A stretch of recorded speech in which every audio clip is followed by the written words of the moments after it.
nunca passou uma fase da vida endividada? Você pode me dizer? Ou você está passando por isso? O que você tem que fazer para modificar essa situação? Hoje, Roberta Omeltec está com a gente mais uma vez. Ela que é consultora financeira. Seja muito bem-vinda. Muito obrigada. E eu acho que uma parcela muito grande da população continua endividada. Eu digo continua porque as pessoas parecem que só substituem as dívidas, né? Exatamente. Nós temos dados e pesquisas que comprovam que mais que 60% dos brasileiros hoje estão endividados. Então, é como a gente estava conversando no break, né? As pessoas, a inversão de valores, as necessidades, o importante é ter a qualquer custo, em qualquer circunstância. Então, quanto vale, né, esse momento do prazer naquele segundo, naquele dia, e depois você vai pagar por isso. Sempre é penalizado da pior forma. E a síndrome do cartão de crédito. Que as pessoas acham que é cartão de crédito, você não tem que pagar.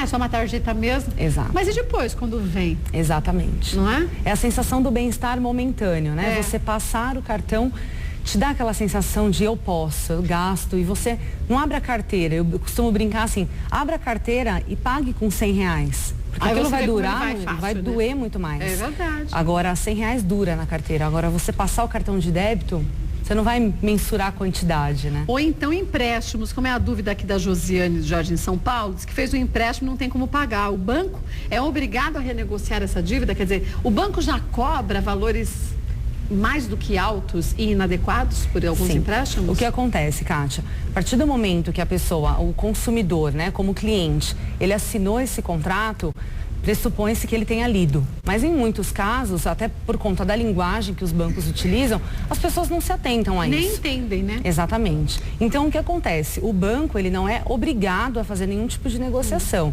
tá? O que ele pode é oferecer caminhos para que você se livre daquela situação. E se você achar que é algo exorbitante ou que você está sendo cobrado erroneamente, aí eu sugiro que você procure os órgãos competentes para que possam intervir essa situação. A Camila manda por Twitter agora para a gente uma pergunta. Ela quer saber se tem como a gente sair fora desses juros abusivos para a gente já não entrar nessa. No caso aqui da Josiane, ela entrou no empréstimo. Tem como a gente driblar mesmo essa situação ou não?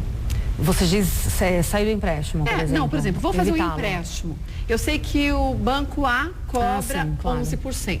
O banco C cobra 14% e o banco B cobra 9%. Quer dizer, tem como a gente checar? Porque alguns bancos, quando a gente vai pedir empréstimo, é 10% mais a taxa disso e daquilo. O importante é sempre, é o que eu digo, tanto para uma compra, para uma aquisição. Tudo que o consumidor vai fazer, a gente tem que ter o hábito de pesquisar. Nós precisamos nos reeducar, é uma mudança de comportamento. Então, você precisa se organizar para um planejamento. Você precisa pesquisar os bancos que você tem conta, as opções de financeiras que o mercado te oferece e, com isso, fazer comparativos. Se a consumidora não tem esse tipo de informação, esse conhecimento, que ela busque alguém que possa auxiliá-la, mas que ela faça essa pesquisa, pelo menos em 3 lugares, para que ela tenha comparativo de taxa, forma de pagamento, as condições e busque aquilo que vai ser melhor para que ela não tenha um outro problema, né? Que ela faça um empréstimo em vez de uma solução, ela vai ter um outro problema e mais um peso, mais uma dívida. Outra pergunta que chegou de uma telespectadora nossa por Twitter é o seguinte: a Sara quer saber se no dia a dia ou na conta mensal que a gente recebe do banco, no extrato bancário, a gente tem como checar se tudo aquilo que foi abatido da nossa conta é de fato o correto ou não. O que um banco pode cobrar da gente? Então, eu coloquei até algumas sugestões, eu trouxe hoje para a gente mostrar para os telespectadores sobre as tarifas bancárias, aquelas que nós temos direito. Porque em muitos casos no banco a gente só tem deveres. E a gente acha como consumidor que a gente nunca vai ter direito algum. Eu tenho direito a um saque. Não, mas a gente tem muito além disso. Então eu selecionei de uma maneira didática e ilustrativa aos consumidores para que eles vejam as opções, são mais ou menos 8 opções que eles têm e que eles não vão pagar por isso, que são serviços que eles podem utilizar sem colocar a mão no bolso. Vamos ver lá então? Vamos levantar, que fica mais fácil, né? O que não pode ser cobrado na sua conta corrente? Não pode de jeito nenhum.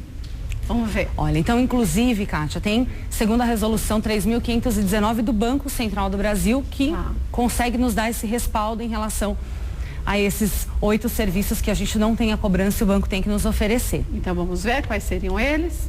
Fornecimento de cartão de débito, ele não deve ser cobrado. Isso é um direito que o consumidor e o cliente têm. Mas alguns bancos cobram. Então, só que aí... Fala que é uma taxinha, não sei das quantas, né? Uma taxa para você conseguir ter o cartão de débito, senão sua conta não vai ter cartão e você não tem como acessar. O que acontece, que a gente tem que tomar bastante cuidado, Kátia, é a questão de como as coisas são vendidas e a nomenclatura, né? Se é uma venda casada ou não. Então, o importante, principalmente para as pessoas que são leigas, o que eu sugiro, vá com alguém que já conhece. Vá com alguém que tenha um pouco de conhecimento. É um direito. Isso é um direito, você tem que reivindicá-lo. Tá. Este é um deles. Vamos ver o próximo? Todos os clientes que têm disponibilidade, né? Que o banco oferece a folha de cheque de acordo com sem restrição bancária, enfim, todos os quesitos, eles têm direito a 10 folhas mês, sem cobrança. 10 folhas. Acima de 10 folhas, aí o banco pode cobrar. Cada banco tem um valor que vai estar cobrando e aí eles variam, né, de um banco para o outro, mas 10 folhas é cortesia, é um direito do cliente. Mais uma, deixa eu ver. 4 saques por mês? Sim, 4 saques por mês. Eles cobram saques? Mais de 4, sim. É mesmo? Eu já não faço saque, porque do jeito que tem assalto, é melhor a gente nem sacar assim. Melhor se precaver. Não é não? Caixa eletrônica é dificuldade hoje em dia. Mas tem muitos bancos, por exemplo, Kátia, que eles oferecem pacotes de serviços. E dentro desses pacotes, inclusive... A gente tem outras. Lhe dão direito a mais saques, por exemplo. Porque tem pessoas que não conseguem administrar um montante para a semana, um valor grande para a semana. Então, ela prefere fazer saques picadinhos e aí ela vai pagar por isso e nem está muitas vezes sabendo. Mas esses 4 saques são na boca do caixa ou em caixa eletrônico? Ou soma tudo? 4 saques soma tudo. Agora, soma tudo? Então, só que tem bancos, por exemplo, tem alguns bancos que se você vai direto na boca do caixa, ele não cobra. Tem bancos que você vai direto no caixa eletrônico. Então, eu prefiro dizer o seguinte, considere 4 saques e verifique o critério do teu banco, para que você não se surpreenda. Você conta com 4 saques, depois você está sendo cobrado por isso. Então é melhor verificar as particularidades. Outra coisa também que é importante. Uma coisa é a gente fazer um saque no caixa eletrônico do banco da gente, da nossa bandeira, do que fazer num caixa 24 horas. Esse caixa 24 horas que atende vários bancos diferentes, ele cobra uma taxa, Sim, né? sempre. Ele tem a facilidade do acesso porque ele está em qualquer local. E o horário também. Mas sempre, não sei se a maioria das pessoas às vezes não sabe, existe um excedente por isso. Porque se você não fizer o saque na bandeira da sua conta, você vai estar pagando a mais por isso também. Isso quer dizer, gente, que se você fizer no seu banco, banco X, você não paga nada, mas se você fizer no 24 horas que atende o banco HYX, aí sim você vai pagar um valor melhor. Exato. Maior, não melhor. Volto para a gente falar das outras 5. Voltando aqui ao nosso bate-papo sobre finanças, então você disse que são 8 coisas importantes que a gente tem que ficar de olho, são os nossos direitos, né? Exato. Falamos de 3. Vamos ver os outros 5. 2 extratos bancários por mês também? É meu direito? Também é direito. As pessoas não têm esse hábito, né, Kátia? É difícil as pessoas tirarem tanto o extrato via internet como também na boca do caixa. Mas é muito importante para que você tenha controle sobre os débitos que você faz, sobre os saques que você faz e você possa até acompanhar os seus extratos junto com uma planilha financeira que você faça, alguma organização financeira pessoal. Mas 2 extratos o banco é obrigado a me dar gratuitamente. Sim. Mais que isso, tem que pagar. Exatamente. Vamos ver o próximo. Consultas via internet, como você disse, isso a mesma mesmo. coisa, né? O outro, 2 transferências de recursos entre contas do próprio banco. Quer dizer, eu tenho um dinheiro na minha conta, meu marido tem na dele, a gente pode fazer 2 transferências que não serão cobradas. Ou você tem uma conta corrente, quer transferir para sua conta poupança da mesma titularidade. Também pode. Às vezes as pessoas acham que vão pagar DOC, eu vou pagar TED por isso. Então também tem da mesma titularidade esse benefício junto à sua agência, ao seu banco. Lembrando, gente, aqui são os nossos direitos e o banco não pode cobrar nada disso que a gente está falando, nessas quantidades. Excedeu esse limite de 2 transferências, aí eles têm o direito de cobrar. Exato. Vamos ver mais um? Compensação de cheques. Eles cobram compensação de cheques? Então, o que acontece? Você pode também fazer a troca de cheques. Isso acontece muito para profissional PJ, para empresas. Então, dependendo de como você lida com a antecipação dessa liberação do pagamento, você tem sim essa uma cobrança. taxa, né? Tem taxas que são cobradas excedentes. Agora, a compensação dos seus cheques, ela não deverá ser cobrada. É um direito. Agora, tem alguns bancos que acabam administrando isso de uma forma diferenciada por conta dessa troca ou desse adiantamento e aí levando por outros serviços e necessidades do cliente. Mas aí não é compensação de cheques, né? Aí a gente vai entrando... Exatamente. Né? Aí vai entrando em outros serviços que daí sim levam à cobrança. Temos mais um? Acho que tem. Extrato anual das tarifas. Isso. O banco tem que me oferecer. Também. Muitas pessoas acabam utilizando esse extrato, Kátia, principalmente no momento da declaração do imposto de renda, que é bem importante. Então, muitas vezes elas nem sabem que tem esse direito e o banco também pode oferecer. Olha, gente, essas daqui são todas as tarifas bancárias que não podem ser cobradas. Estes são os nossos direitos, volto a dizer, nessas quantidades. Não vai depois ligar para o teu banco e falar que a gente diz que as transferências são ilimitadas, são 2. Fique atenta, depois a gente coloca no site direitinho. Mas vamos falar ainda muito mais sobre finanças. Eu vou ali rapidinho e já volto, tá bom? Lembrando a você que você pode perguntar o que você quiser. mulheres@tvgazeta.com.br. Sabrina disse o seguinte, Roberta. O banco está cobrando uma dívida dela de 2 anos atrás. Como ela tem que proceder? Ela já pagou. Mas mesmo assim ele vem cobrando a mesma dívida. O ideal nesse caso é que ela tenha o comprovante dessa quitação, porque aí ela tem realmente como recorrer a direitos a isso, porque sem o comprovante, como que você vai provar que você fez essa quitação?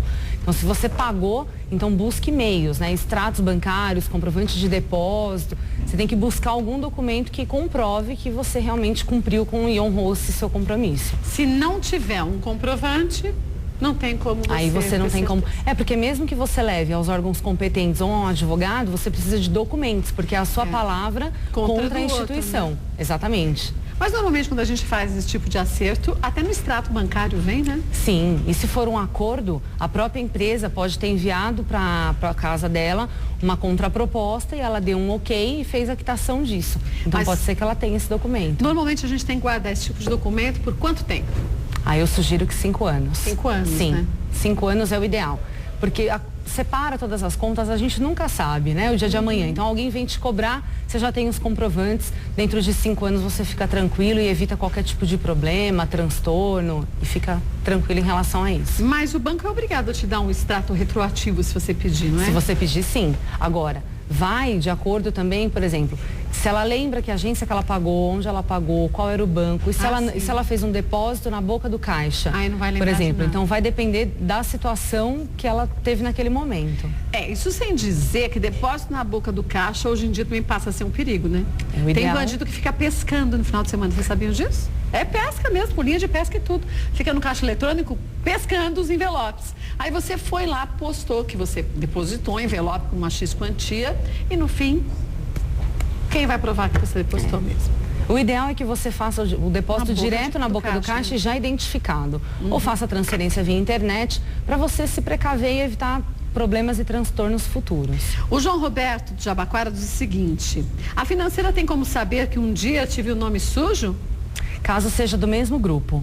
Se for a instituição, por exemplo, do grupo X, e ele vai comprar um carro e quando ele comprar o carro, ele vai financiar esse veículo. Então, a financeira que financia é do mesmo grupo do banco que ele teve conta. Aí sim, eles podem saber. Caso seja de um outro grupo, não. Aí o acesso é restrito. É restrito, sim, restrito ao grupo. A Nina disse que abriu uma conta no banco e aí eles deram assim como brinde para ela. Não, pagando, pior nem brinde foi, pagando tudo que era para ser de graça. O que ela faz? O ideal é que ela possa... Gente, como pode cobrar o negócio? Cara de pau, né? Muito. Mas por isso, porque assim, a gente vive numa sociedade onde as pessoas muitas vezes não sabem das informações. São leigas e acabam não reivindicando os direitos. Então eu sugiro que ela busque os órgãos competentes, né? A gente sabe sempre onde encontrá-los, tem acesso muito fácil em São Paulo, e aí ela possa sim reivindicar esses direitos. E ela diz que nesse pacote ainda tem outras coisas que eles acrescentaram. E normalmente quando a gente precisa de um banco, isso vale para qualquer um. Eles empurram um monte de coisa pra gente, né? É um monte daquelas bugigangas que eles têm no banco e que eles têm... Bom, os funcionários são obrigados a vender, tem jeito. E aí a gente acaba ficando entulhado. Preciso de um empréstimo. Então você compra, faz um seguro disso, compra isso, compra aquilo, que aí eu te dou um empréstimo. E uma coisa que acontece também, eles costumam chamar os clientes de especiais, né? Você vai no caixa eletrônico fazer o seu saque, tem lá, limite especial. Especial para quem? Especial para eles. Mas isso a gente entra numa outra questão, porque nós temos muitas pessoas hoje na sociedade que utilizam o limite especial como salário. Utilizam? Muitas pessoas, muito. Isso, desse jeito como se fosse um salário? Infelizmente, isso é muito comum. As pessoas falam, eu vou usar, esse dinheiro está lá, está disponível, então eu vou somá-lo ao meu holerite. Aí quais são os argumentos? No 13º, na gente, premiação, no bônus. Então, mas sabe o jeitinho brasileiro? Eu vou dando um jeitinho e uma hora o seu jeitinho é se estrepar, Exatamente. Né? E aí você vai pagar por isso. É verdade. Bom, volto já que tem 1000 perguntas para você. Se você em casa quiser fazer perguntas, pode. Mais algumas perguntas para a Roberta. A Paula quer saber o seguinte, quando a conta está inativa, pode ser cobrada alguma coisa ou não? Não. Agora, tá o cuidado que ela precisa ter é o seguinte, se ela realmente fez o cancelamento disso. Porque o que as pessoas se confundem, Kátia, é que elas deixam, às vezes, um pequeno resíduo nessa conta e não significa que ela vai ser cancelada automaticamente. Então, a conta ela tem que ser zerada para que ela não gere cobranças futuras. Às vezes você pode se surpreender 2 anos depois, abrindo conta no mesmo banco, numa outra agência, e eles podem resgatar uma conta ativa sem movimento por conta de um esquecimento. Então precisa se atentar em relação a isso. Uma dúvida importante aqui é da Samanta Vieira, da Saúde. Ela pergunta se é verdade que as dívidas caducam em 5 anos. O que acontece é o seguinte, isso é tanto um quanto polêmico e as pessoas se confundem em relação a isso. Primeiro, uma vez que você comprou, usufruiu do serviço, você deve pagá-lo sim. Claro, né, gente? O que acontece é que após 5 anos, o seu nome sai, né? Você não fica mais com o famoso, como as pessoas usam o jargão, nome sujo. Porém, o seu débito está lá. Agora, a instituição credora, ela pode te cobrar em até 5 anos. Dentro dos 5 anos, ela pode sim cobrá-lo, ela tem direito em relação a isso. Após os 5 anos, aí ela já perde o direito de cobrança, mas a sua dívida, ela continua. Isso não vai mais vincular no seu CPF, mas aquela cobrança, ela está lá. Mas ela está lá, mas que problemas que eu vou ter, se meu nome já não está sujo? Então, mas é aquilo, né? Cada pessoa vai agir de acordo com a sua necessidade. Não, eu não acho certo, não. Eu acho bem errado. E de acordo também com o seu caráter e com a sua atitude.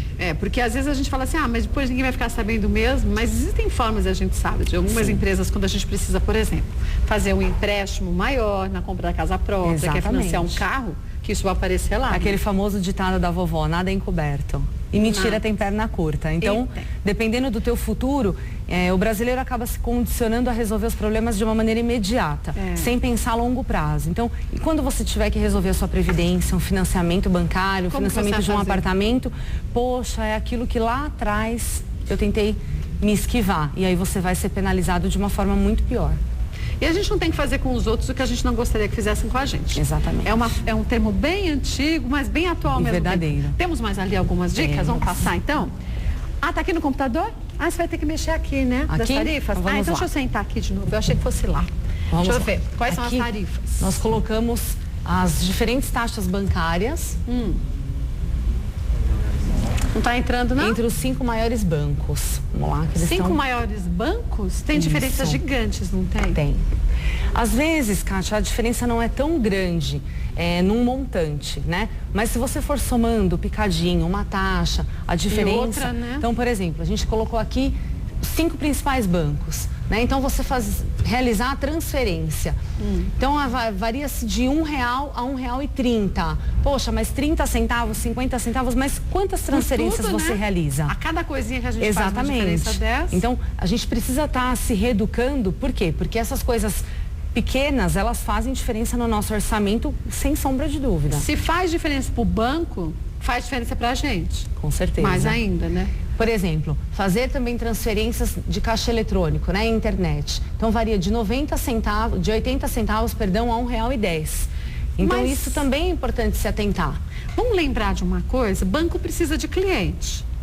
E tem muitos bancos que estão perdendo alguns clientes. Se você conversar com o seu gerente e levar uma bela, dar uma chavecadinha nele, chavecada no bom sentido, gente. Você falar que você vai para outro banco, que você tem bancos com taxas menores, ele também te oferece uma gama de facilidades e te libera de alguns pagamentos, porque ele também precisa da gente. Não é verdade? Hoje o banco ele tem objetivos comerciais muito fortes. Pois é. Então a pessoa que precisa se posicionar dentre os benefícios e as necessidades e reivindicar aquilo que é importante. Olha, e colocar para o gerente também, o banco tal me ofereceu tais condições. E eu acho que ela tem como direito também falar, olha, já sou cliente desse banco há tantos anos, eu quero trazer outra conta e colocar aquelas necessidades ou as outras contas que ela gostaria de colocar naquela agência e dizer que o outro banco também está cobrindo a oferta. E então, eles fazem isso mesmo. Sim. Né? Hoje em dia, para eles é muito importante porque eles precisam girar a carteira de clientes. Então, quanto maior o número de clientes, maior o faturamento também, mais importante para eles é essa situação. Mas tem muita gente que fica feliz quando o banco dá um aumento no cheque especial. Ah, você tinha 300, te passa 1.500. Você fala, nossa, que legal. Que legal, nada, é para você entrar numa fria gigante. Mas foi o que eu disse. Quais são as taxas de juros para isso, né? Então, foi o que eu disse também para as pessoas pensarem, né?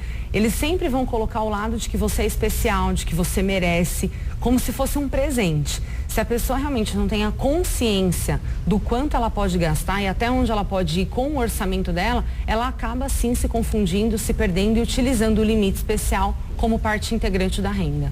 Olha, última dúvida aqui. O Tiago diz o seguinte: devo guardar uma parcela do salário considerando emergências?